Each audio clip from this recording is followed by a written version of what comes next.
Welcome to the People Leaders Podcast, the audio resource for managers and business leaders creating high-performing teams. Join leadership and team development experts Jan and Michelle Turkelson each week as they explore both subjects from every angle. Through practical tips, valuable insights, and compelling interviews with leadership experts around the world, you'll learn how to bring out the best in your staff and how to give your best as a leader. So, hello everyone, this is Jan from People Leaders. I'm flying solo today. Michelle's not with us. She's up in Kempsey with my mum, which is another backstory, which we'll get into another time. However, I'm here in Melbourne and I'm going to do a special interview with one of our, who's become a friend with us now, Vicki, who is the office manager to the managing director of Melbourne Water and has been in this position for 4 years. And the reason why we wanted to take this tack is when we talk about people leadership, we're actually talking about leading the self. And not only do you lead yourself through leading your career, your areas of influence and leading your own development, it's also around leading your career in general. And we really think that Vicki is such a wonderful example of how she has created a new focus, an area for executive assistants and also office managers. And we wanted to do this interview so for those out there looking at to reframe the way in which they approach their career, I think we can learn a lot from Vicki. So hello Vicki. Hi. So really glad that we can do this. So if you could just give us a brief background about some of your roles so we can get an understanding of the context around what led you to where you are now. Sure. Thanks, Jan. So as context and background, I do come from working as an executive assistant. That was first identified when I was more in a customer service role from a businessman when I was working on Hamilton Island, and he was in the ASX and said, you've got transferable skills to come and work at board level, straight into board level and EA level at the top level from working in retail. So off I flew to Sydney and started doing that, and I was very fortunate to do it at ASX level and then work with Clemenger's BBDO, who is the highest, I think the biggest marketing company in Australia. So rapidly being thrown into that area, you have to hit the ground running and be involved as opposed to just taking a back seat and being process driven. Right. You actually have to, know what's going on in the organisation to be able to work with those groups of people and be customer focused with their customers and their stakeholders, which is one of the key things. Right. And that's what I love about you is that I already had the question forming around transferable skills, and you already preempted it by saying that you were customer focused. You actually understand, the impact about what the organisation is doing and understanding their strategy. So do you think, are there any other transferable skills that person identified in you specifically? Yes, absolutely. My curiosity for knowledge, I'm always asking questions, looking for things to read, and not just knowledge about, business and corporate worlds, but also about people in general and what makes them tick, how they get to where they get to, like you do with careers and influencing and things like that. I'm also very interested in those areas. Which is how it, later on led me to working in government. I knew nothing about government, but because I was interested in it and wanted to know more about it and saw it as a challenge and was open and honest about that, that's how I ended up in government, and I'm still here 15 years later. Yeah. So. And this is such a typical example of that growth mindset, like you're put into a position and instead of, like withdrawing, you actually jumped in and being open and curious and wanting to develop and progress. So the other focus that we wanted to have a look at is that if someone is in an executive assistant position now or an office manager and they wanted to perhaps broaden their scope, can you just give us an idea of what are some of the activities you would be doing if you were more admin focused as opposed to more strategically focused?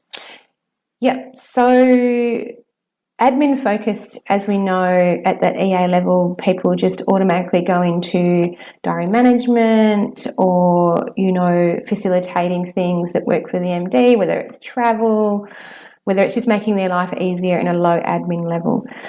For me, that's probably just the sand that fills the big rocks, so to say. That's the thing that everyone comes with, and it really shouldn't be taking up the majority of our time because we own it and we manage it. So it's really dictated by the person in that role. The strategic side of things is working with the relationships with the managing director, working through the complexities of how they're working with other organisations and being open to maybe suggesting things, having a voice, not being scared to speak up, but going, have you thought about?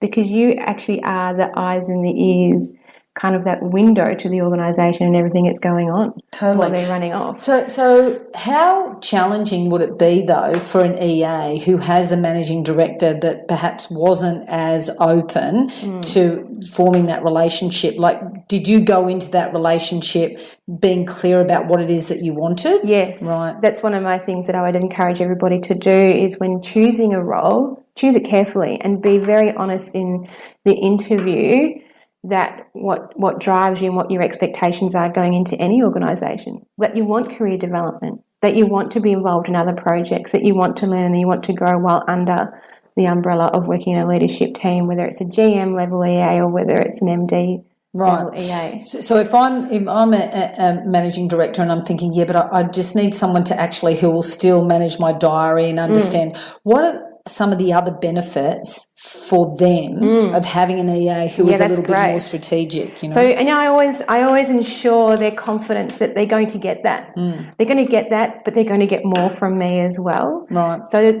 never will, and that's my commitment to the person that I work with. You know, I won't let these things drop, which I know are important to you to make your life easier and make the organisation run. I understand that.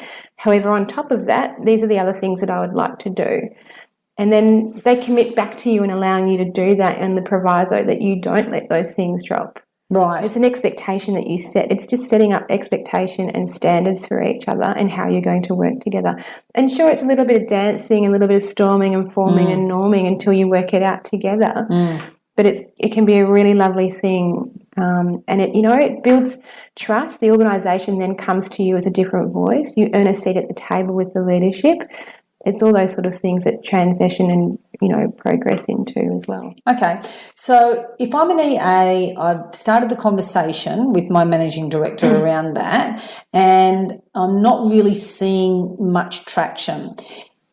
What would you recommend I do? Have another conversation or? So every organisation has their tools. So at Melbourne Water, we have what's called POD in our career development. So you set them out also in the tools that the organisation provides for you. So because everyone also has, including EAs with their MDs, you actually have those yearly performance reviews. And that's not just a review for you, that's a review for how you feel that you're working with your organisation and what you're getting and you're not getting.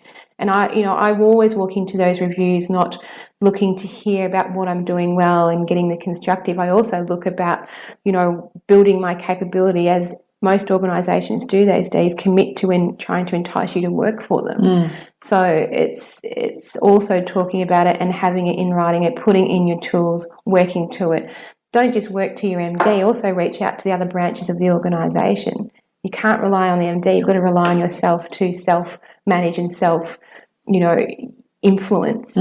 Okay, that's great. That's a really good tip. So if I was in that position now and I put it in my performance objectives, what are some of those things that I would be actually putting in my PDR or some of the things I would be doing? Yeah. So one of my key tips is you see everything that comes across the desk of the MD. So I actually try to put objectives in that I know is going to enhance my work with the MD. So it is something that's still going to be working with the MD, but working with the organisation at the same time. I won't go too rogue into the organisation left field that won't keep me connected to the office. So, for example, I've picked things like working on the annual report, working on our corporate plan, working on with, a group when they're developing something in our people and capability area that is very close connected to home that keeps me abreast both. And giving confidence to the MD, because you're theirs and you're working for them, that you're just there, and yes, you're working on a project that he's got visibility to as well. Sure. And then later on, years to come, they tend to let you go a bit further and do go work into a project where they don't have line of sight and have, you're off doing something and they're fine with how you're doing it. It's more about keeping that tactile relationship, not in the confidence of your ability, but in the confidence that you're still there. There, right. And so if you were to work more closely on the annual report, what are some of the things that you would be doing? So I make sure that I get to write and look after the MD introduction. Every MD and every GM has a voice and they all have their own introduction. So I would often say, can I have a go at that? And they're like, sure, because they don't want to spend their time writing those things. Right. And so they want to set out the objectives and the strategic objectives of the year. You have line of sight of that. You know how they write. You know what their style is. Also, I ask back and proofread, and I make sure I pick something up. Right. It's a bit cheeky, but I make sure I change something and I make sure that I've got the influence to go, have we thought about maybe doing it this way? I've had a look at some others, and that's what I do. We're in water, so I go and look at the other water annual reports, or I have a look at the previous ones, and I make sure we're shifting a little bit with the momentum of either the state government or the board or the objectives and stuff like that, because you've got access to it. So... Yeah, that's great tips.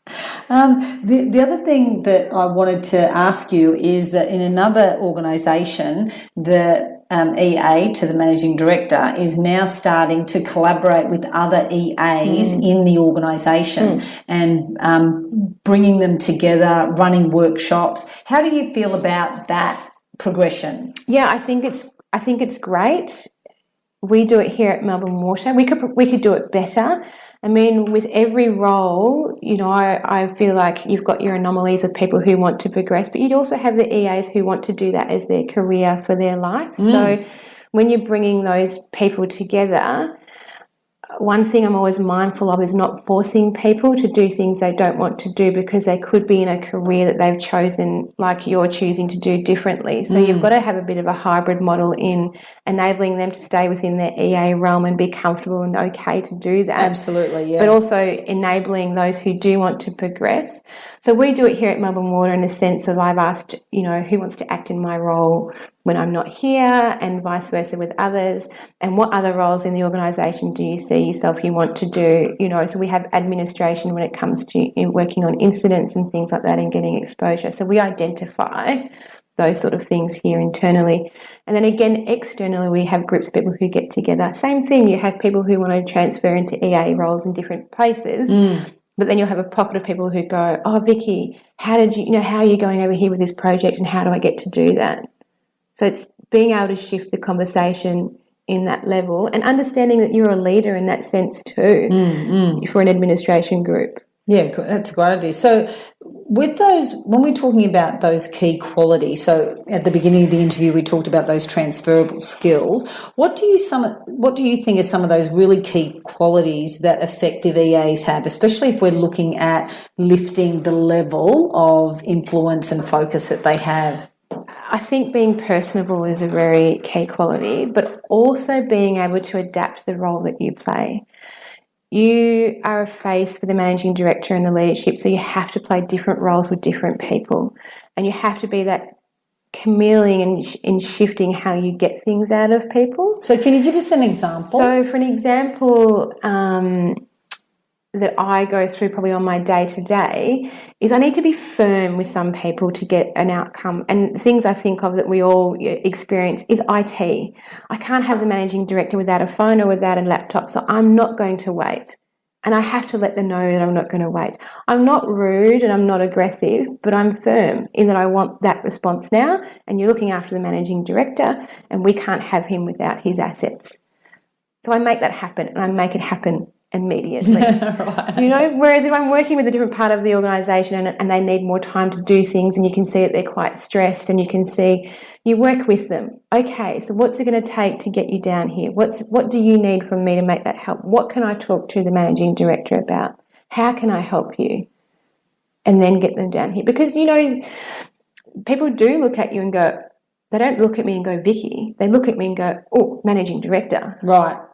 And you've got to be very aware of that and use that skill set very well. The other thing I would say that, you know, those officers need is to be quick on their feet, to be resilient, to be agile. They're skills that are all transferable into other roles that people really look for. It's behavioural versus technical. Right. So how would you then give advice to someone to flex their style? So how could you improve by being agile? I pick someone who is agile, and I shadowed them for a little bit and watching how they are under certain circumstances. Mentoring, buddying up and shadowing is a really great way to do that. You can do courses as well. Most organisations have, you know, resilience training and things like that you can put yourself through to change your mindset on how you think about these things.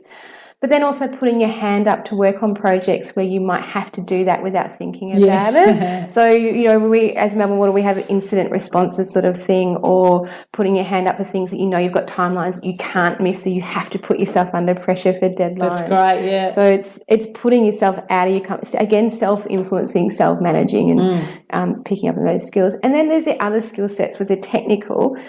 Keep doing the education piece, do writing course skills, do a diploma in something, you know, if you want to transfer out of that EA role. So it looks like you care about that stuff as well. It's a hybrid of both. Yeah, but I like that about being really specific about, is it, you know, like writing skills or communication skills or presenting skills, whatever that is, but it's actually that, you know, keep on developing. Yeah. So can you share with us what is the best piece of advice you think you've received from your managing director? Or feedback that you've received that you want to share with us, because we're all about feedback. Yeah, we are all about feedback. And, you know, I've had a few managing directors give me feedback, and it's also about knowing when to have a voice and when not. So there's, yes, you earn that, as we talked about, in that trust and establishing a relationship and career development. But it's also watching the room, having the peripheral vision and listening, you know, not jumping up and speaking because you've had a thought.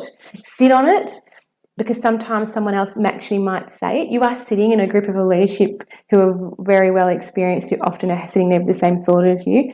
If they have that thought, be really proud that you've had the thought, even though you haven't had the voice, and talk about it later with your managing director, you know, say, I noticed that or something. So for me, it's about observing, listening and watching. And, you know, I've gone through it. I've had voices when I shouldn't, and later on, you know, never have been reprimanded in the room, but going, just maybe sit back for a little bit. And it's been a really key, you know, listen to what's not being said, use your airtime extremely well.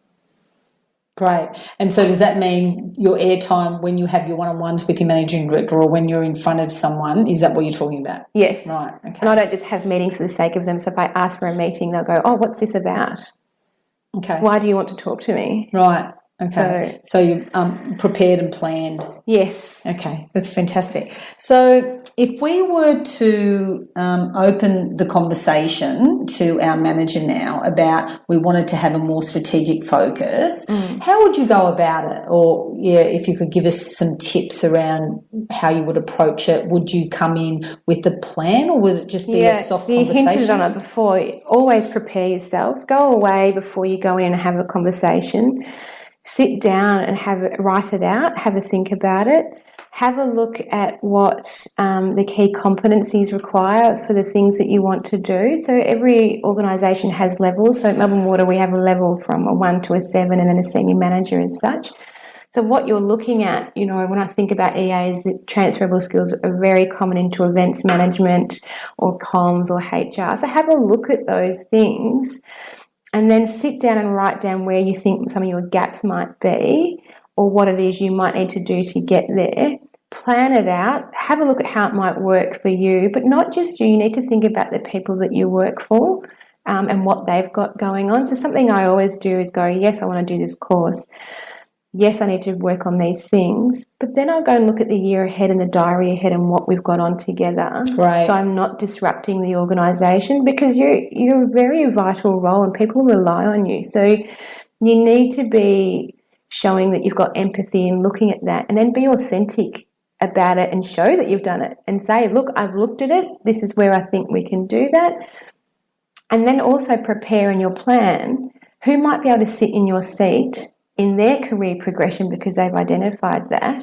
And you also, because your hard work is you need to be able to assist them when they call you because they're not going to be able to do everything because you've got that relationship. And plan that out on a piece of paper, what that looks like, and then present it. And it shows that you've thought about it. You've thought about you, you've thought about them, and more importantly, you've thought about the organisation in getting there. Yeah, and what you've just described are all those key elements of people management. Yeah. You know, so even if you're not managing people, we're still influencing people, because all of us, like we read in a report, I think yesterday, HBR, that every person now is doing more, like up to 50% more collaborative activities than they did in the last, 10 years. So more and more of our time is through collaboration, and, Absolutely. and having those conversations. Yeah. Speaking of conversations, I actually wanted to ask you around how you approach the difficult conversation. So in your role, are there instances where you have to have that difficult conversation, like give feedback to someone or, like managing up, or how would that look, and how have you? Yes. So often I have to give feedback on behalf of the managing director. Oh, okay. That's your role. Right. So, and it's a really tricky one. And it's about branding as well. So you've got your own personal brand, but you also wear the brand of the managing director and the organisation. And it's how you deliver it. Because I know that some people look at me and go, oh, Vicki's here.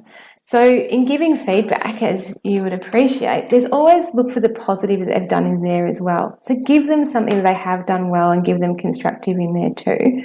Sometimes it's really direct feedback, but also let them know where the feedback's coming from. It's okay to be honest and go, listen, I know the position I'm in right now and giving you this feedback, and I work for the managing director.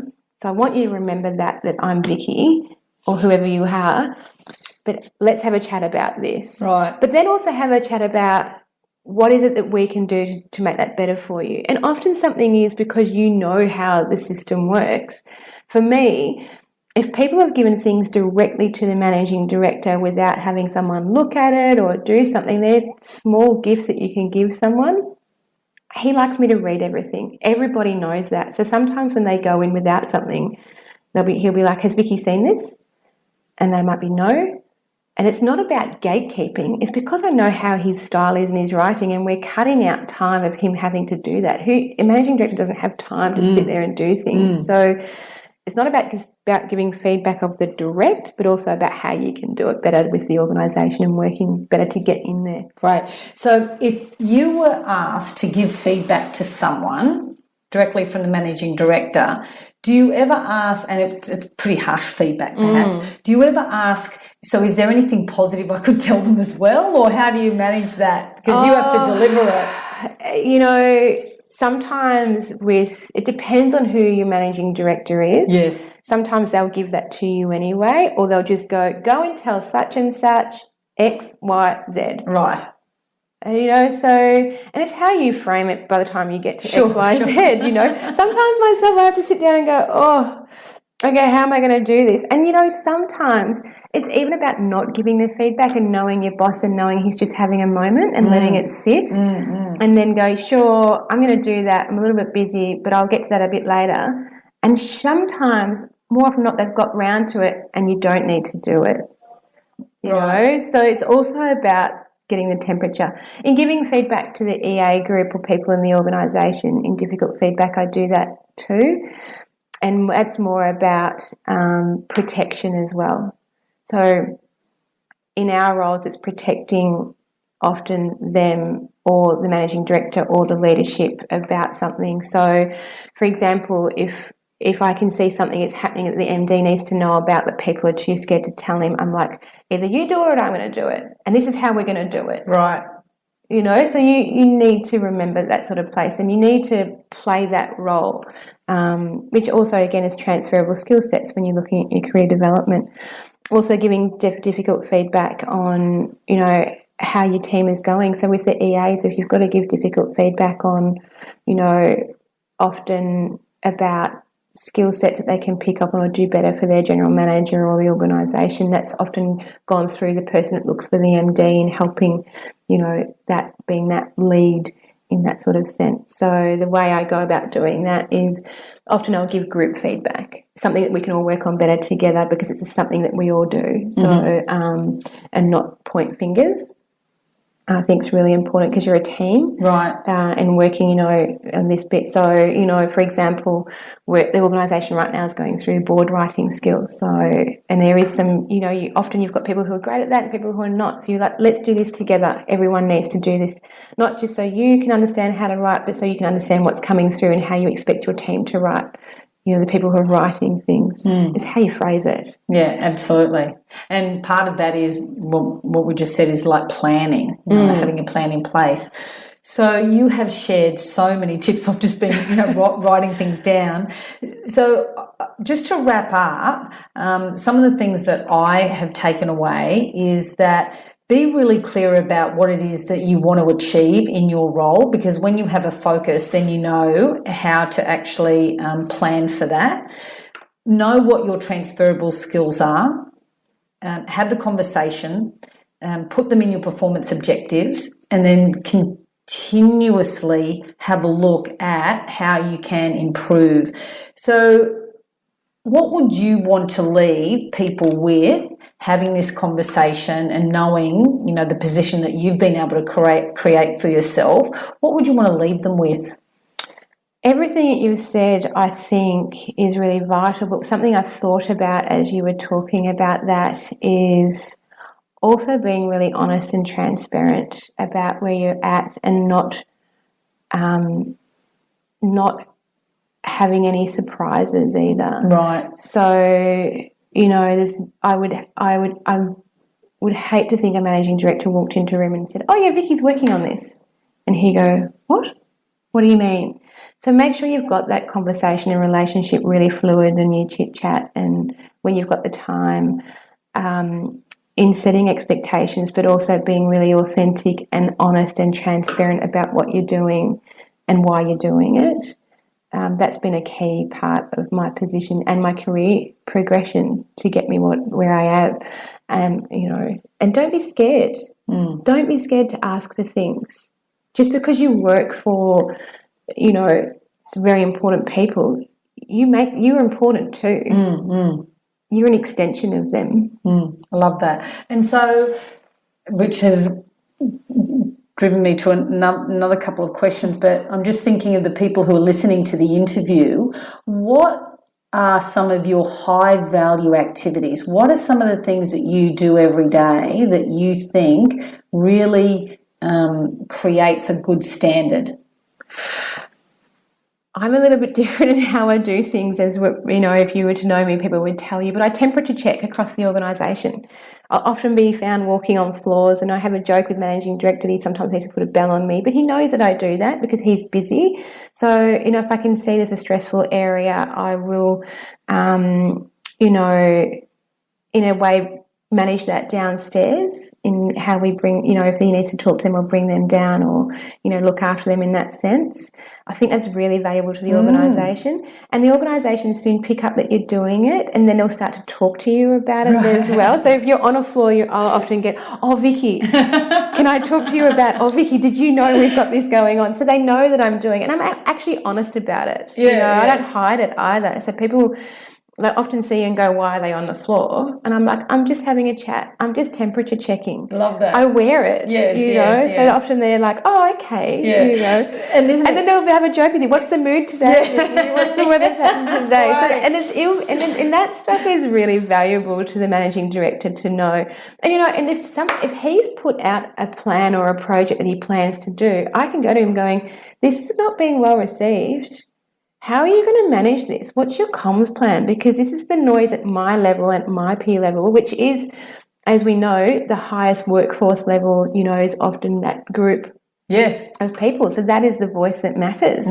So, we joke about that, or that's not going down well, or I'm like, "This is great. This is being really well received." And then he'll ask, Have you had feedback about this? Have you had feedback about that? Right, and you become a conduit and you for become that. And you not only that, but you become that bridge. You become that safe place for people to talk to.